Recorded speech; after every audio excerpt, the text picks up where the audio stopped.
warahmatullahi wabarakatuh. Selamat pagi semuanya. Apa kabarnya hari ini? Alhamdulillahirrahmanirrahim ya, kita masih diberi kesehatan sehingga kita bisa berkumpul di kelas yang penuh dengan rahmat dan ilmu ini. Oke, sebelumnya Ibu absen dulu, cek kehadiran terlebih dahulu.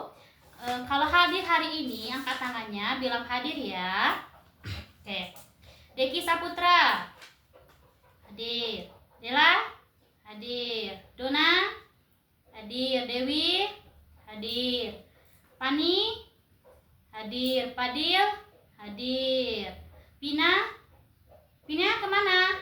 Oh, ada acara keluarga. Oke, semoga acara keluarganya lancar ya, berjalan dengan lancar. Oke, sebelum kita memasuki inti pembelajaran, lebih baik kita melakukan ice breaking terlebih dahulu. Oke, semuanya sudah berdiri. Nah, baik, kita akan melakukan ice breaking. Tapi anak-anak ini ikuti ibu ya. Oke, bentar ya.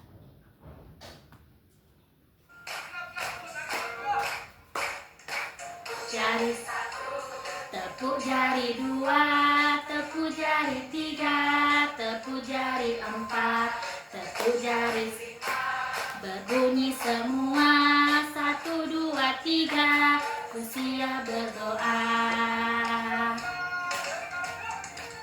Satu jari kanan, satu jari kiri, ku gabung menjadi 2, ku buat jembatan. 2 jari kanan, 2 jari kiri, ku gabung menjadi 4, ku buat kamera.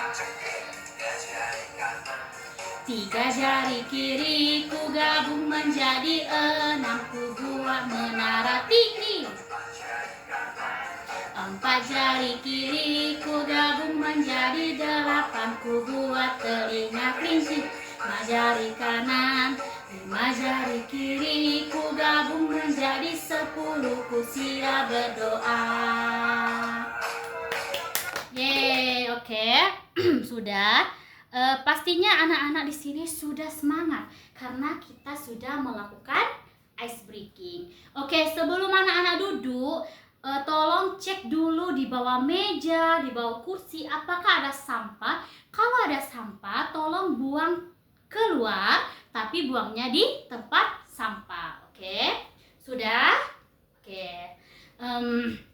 Sebelum kita memulai pembelajaran pada pagi hari ini, kita lebih baik melakukan doa, membaca doa sebelum belajar agar ilmu yang kita dapatkan pada pagi hari ini akan bermanfaat pada suatu hari. Oke. Untuk ketua kelasnya boleh pimpin doanya. Oke. Kita doa bersama-sama ya. Bismillahirrahmanirrahim. Rabbi syahri syadori wa yasirli amri wahlul 'uqdatam min lisani yafqahu qawli. Rabbi zidni ilman warzuqni fahman. Amin. Oke, kita sudah membaca doa. Oke, sebelum kita memasuki, Ibu ingin bertanya dulu. Apakah anak-anak di sini pernah sakit? Pernah kecelakaan atau tetangganya atau keluarganya? Pastinya pernah ya. Nah, apakah di saat anak-anak sakit atau tetangga sakit, apakah masih menjalankan sholat, menjalankan ibadah seperti puasa, sholat? Apakah masih? Oke, alhamdulillah masih ya. Oke, kita masuk pembelajaran pada pagi hari ini adalah tentang, yaitu bab 9 tentang ruksa, kemudahan dari Allah Subhanahu wa Ta'ala dalam beribadah kepadanya. Anak-anak, bisa kita ketahui bahwa umat Islam itu diwajibkan melaksanakan ibadah seperti apa aja? Sholat, ya betul. Puasa, ya betul. Apalagi zakat. haji bila yang mampu. Oke, betul. Tapi agama Islam juga memberi kemudahan, kelonggaran untuk kita melaksanakan ibadah yang tidak sempurna, dan dengan itu Allah menurunkan yang namanya rukhsah. Nah, rukhsah secara bahasa yaitu kelonggaran atau keringanan bagi umat Islam. Nah, sedangkan secara istilah rukhsah itu adalah perubahan hukum dari hukum sebelumnya dengan sebab tertentu. Seperti kita ingin melaksanakan suatu ibadah, tapi ibadah itu tidak bisa disempurnakan atau tidak sempurna. Nah, itu yang disebutkan dengan rukhsah. Maka dari itu Allah akan menurunkan yaitu sebuah rukhsah. Nah, apakah anak sudah paham apa itu rukhsah? Nah, rukhsah adalah kemudahan atau keringanan yang diturunkan oleh Allah kepada hambanya yang ingin beribadah kepadanya. Seperti contohnya, yaitu kita berpuasa. Nah, jika kita sedang sakit, kita diperbolehkan tidak puasa, tapi kita digantikan pada hari lain. Nah, dengan itu apa aja sih sebab-sebab adanya rukhsah? Yang pertama itu kita sedang sakit. Nah, yang kedua itu kita yang perempuan terutama menstruasi atau nifas. Yang ketiga itu kita sedang berpergian atau musafir. Yang keempat itu kita dalam dalam ancaman seperti apa? Seperti nyawa kita terancam, itu rukhsah diturunkan. Yang pertama adalah rukhsah, kemudahan bagi orang yang berpuasa. Nah, ini ada gambarnya. Orang yang lagi berpuasa, dan ini adalah orang yang lagi sakit. Nah, di bulan Ramadan adalah bulan yang penuh dengan rahmat, dan di mana orang muslim itu berlomba-lomba untuk mencari pahala. Karena apa? Karena pahalanya dilipat gandakan. Nah, dari situ banyak yang merasa rugi kalau tidak berpuasa gitu kan. Karena itu adalah sekali dalam setahun. Nah, orang yang yang sakit.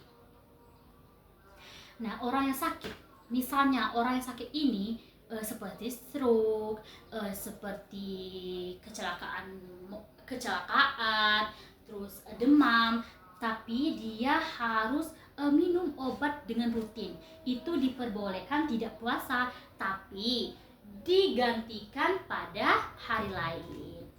Nah, yang kedua itu ada orang yang lagi berpergian atau musafir. Nah, orang yang lagi berpergian atau musafir itu diperbolehkan tidak puasa, tapi digantikan pada hari lain. Oke, maaf, yang tadi yang sakit itu kita bisa jika dia misalnya tidak bisa menggantikannya karena sakitnya itu tidak sembuh-sembuh, nah kita bisa menggantinya dengan fidyah, yaitu bersedekah gitu ya, bersedekah dengan fakir miskin. Nah, lanjut, ini adalah menstruasi atau nifas. Oke. Orang yang bermenstruasi atau nifas itu tidak diwajibkan untuk berpuasa. Kenapa? Karena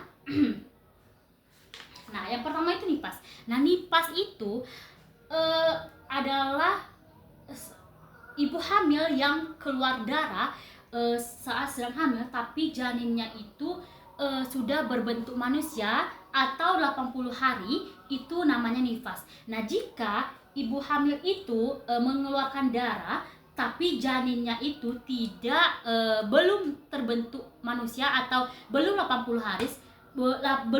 hari, itu bukan nifas. Nah, itu harus wajib berpuasa. Nah, jika nifasnya hari itu, nah jadi hari itulah dia harus berbuka atau berbuka puasa. Nah,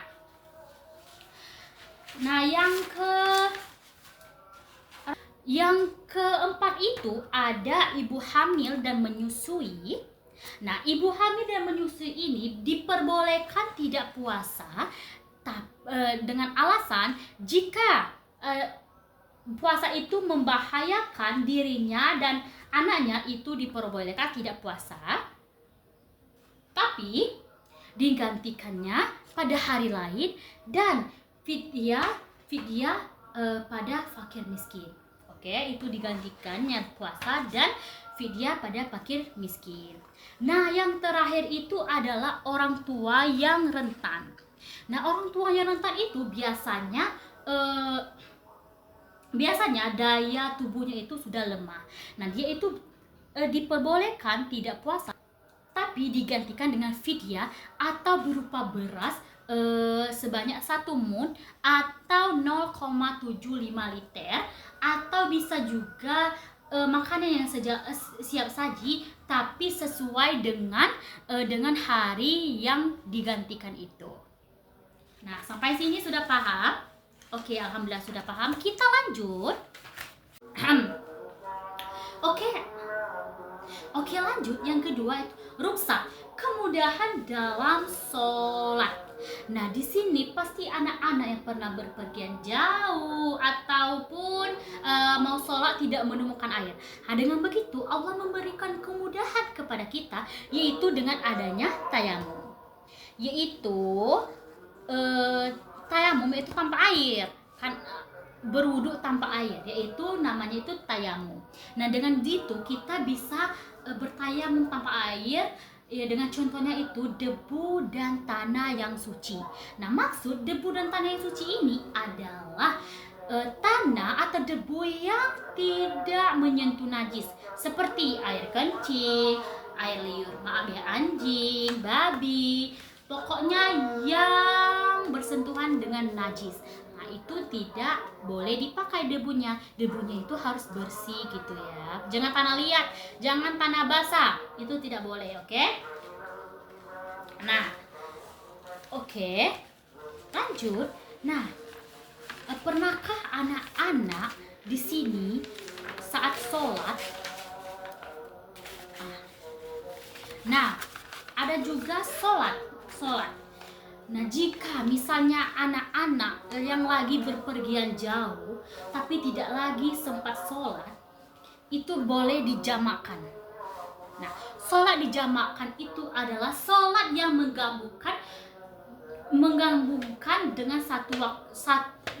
menggabungkan dua sholat fardu satu waktu. Seperti sholat zuhur dan asar, sholat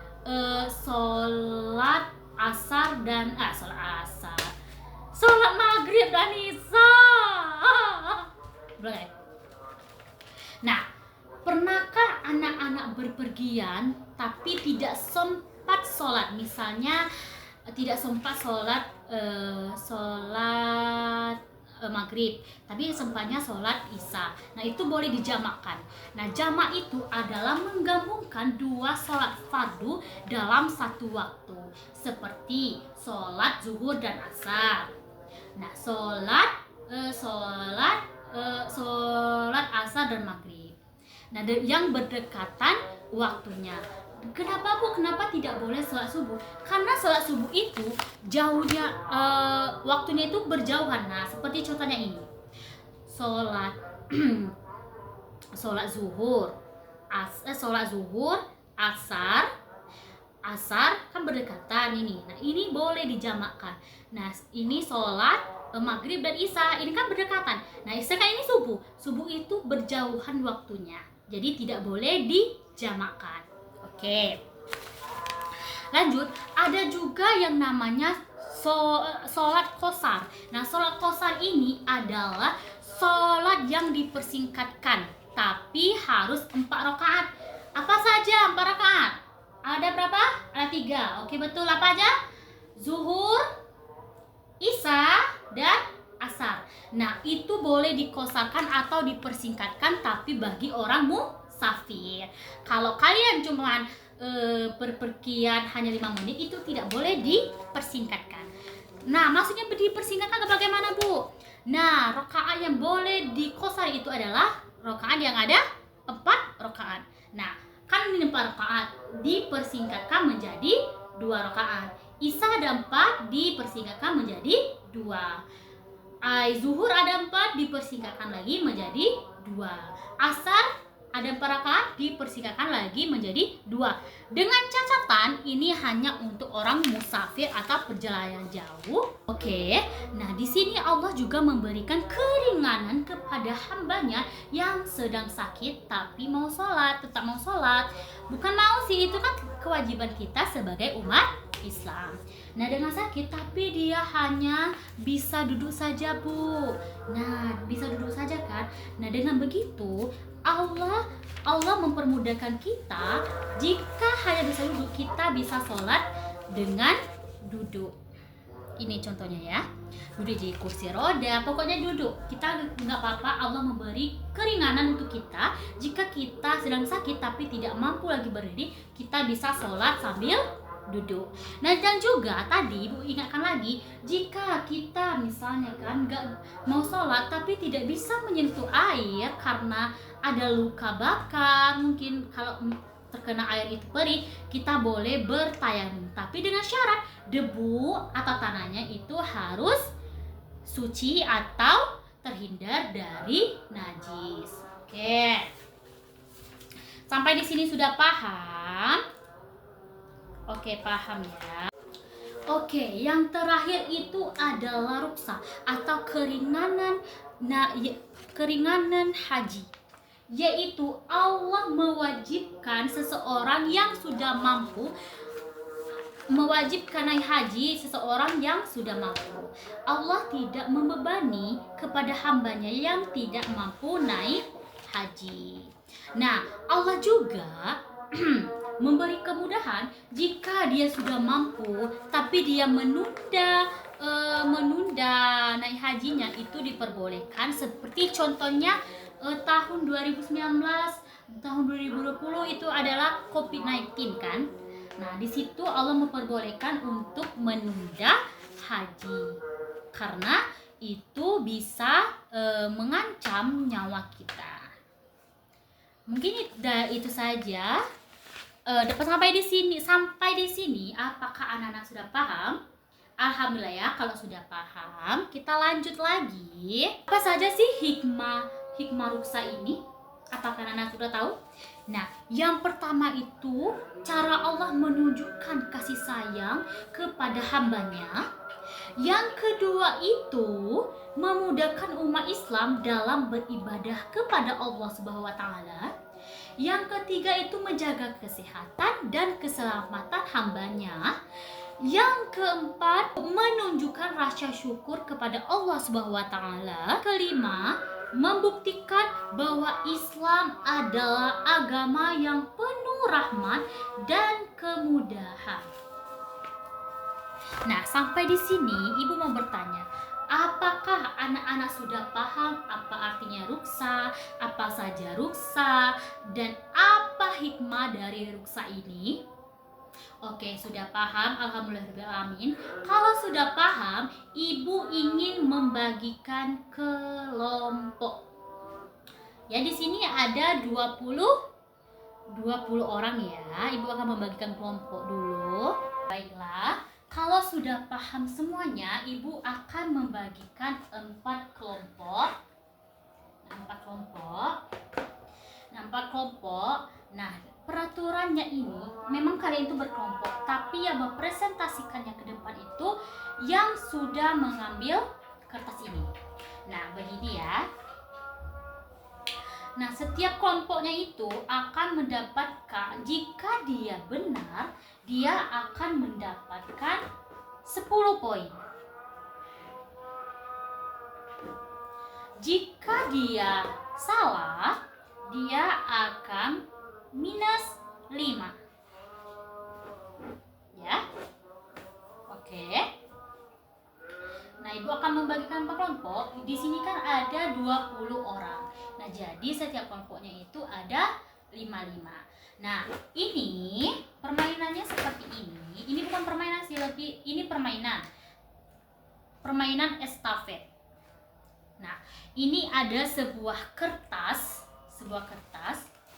Nah, nanti misalnya kelompok 1 yang pertama, tapi barisannya itu berbaris ke belakang. Nah, kelompok pertama ada satu orang yang maju, terus dia ambil kertas ini, terus dia kembali lagi ke kelompoknya tadi, kelompok asalnya, tapi dengan waktu 10 detik untuk berdiskusi soal kertas ini. Sebagai contohnya ini, ibu ambil satu ya. Nah, ibu buka satu, itu soalnya ada ruksa adalah kemudahan yang diberikan oleh Allah Subhanahu wa taala dalam kondisi tertentu. Nah, ini pernyataan ini betul apa tidak? Kalau dia betul, dia masuk yang warna hijau. Jika dia salah, dia masuk yang berwarna merah. Nah, kalau dia masuk yang warna hijau, apa alasannya? Kalau dia masuk berwarna merah, apa alasannya? Gitu. Tapi yang mempresentasikan ini, hasil diskusi ini, yang mengambil kertasnya. Tidak boleh orang lain. Nah, yang sudah mengambil kertas kembali ke kelompoknya dan kembali ke belakang barisan kelompoknya. Tapi dengan waktu 10 detik. Ibu akan menghitung selama 10 detik. Oke. Kalau lewat 10 detik itu berarti kalah. Nah, sampai di sini sudah paham? Ini harus berurutan ya. Kelompok 1, kelompok 2, kelompok 3 dan kelompok 4, ya. Oke. Apakah anak-anak sudah paham? Oke, alhamdulillah kalau sudah paham. Boleh kelompok 1 yang memulai duluan. Oke, kelompok 1 sudah menjawab. Dengan tayamum bisa membantu kita pada apa soalnya tadi, Nak? Oke, soalnya adalah tayamum dapat menggantikan wudhu dalam kondisi tertentu. Dia mengatakan benar dengan alasan karena Allah memberikan kemudahan kalau kita tidak punya air. Nah, betul, itu adalah jawabannya. Jadi, kelompok 1 mendapatkan poin 10. Lanjut, kelompok 2, kelompok 3, kelompok 4 dan kelompok sampai kelompok 4 ya, maaf. Nah, ini adalah hasil akhirnya. Kita hitung sama-sama ya. Kelompok 1 ada 10 minus 5, 10 25 jadi 30. Kelompok 2 minus 5, 10, 10 jadi 35. 15 jadi minusnya 3 ya, kelas kelompok 3 ini. Mentang-mentang kelompok 3 minusnya 5. Oke. Kita oke. 15 jadi 25. Wah, kelompok 4 ini sangat mantap ya, tapi yang lain juga mantap karena ada kekurangan sedikit karena waktunya terbatas ya. Harus berpikir cepat, berpikir kritis. 10 jadi 40. Nah, ini adalah hasil akhirnya. Hasil akhirnya. Jadi, yang menang adalah kelompok 4. 40 poin. Ya, tepuk, beri aplaus dulu untuk kelompok 4. Oke, nah selesai ini mungkin kalian rasanya ibu sudah paham apa itu ruksa, apa saja ruksa, apa hikmah dari ruksa ini. Nah, dengan begitu ibu ada sebuah games. Nah, ibu sudah meminta kalian untuk membawa handphonenya. Oke, boleh dikeluarkan handphonenya. Tapi selesai main games nanti, selesai jam pelajaran ibu, kalian harus mengumpulkannya dengan ibu. Karena membawa handphone saat sekolah itu tidak diperbolehkan ya. Oke, boleh. Nah, di sini ya ibu sudah sudah membagikan link atau QR-nya. Kalau nggak bisa mau klik linknya, boleh lewat boleh di scan, oke?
kita pada pagi hari ini. Semoga ilmunya bermanfaat. Ibu rasa anak-anak di sini semuanya sudah paham ya apa itu ruksa, hikmahnya apa saja ruksa. Semoga dengan pembelajaran pada pagi hari ini anak-anak bisa menerapkannya dalam kehidupan sehari-hari. Tidak ada alasan lagi kalau kita sakit nggak bisa beli, nggak mau sholat. Karena kita ada luka-luka nggak boleh pegang air, kita nggak bisa sholat, itu nggak boleh ya. Sesuai dengan ajaran tadi, Allah memberikan kemudahan kepada hambanya untuk beribadah. Oke, mungkin itu saja pembelajaran kita pada pagi hari ini. Ibu mohon maaf jika ada kesalahan. Ibu mohon maaf kepada Allah. Ibu mohon ampun. Ibu akhiri. Wassalamualaikum warahmatullahi wabarakatuh.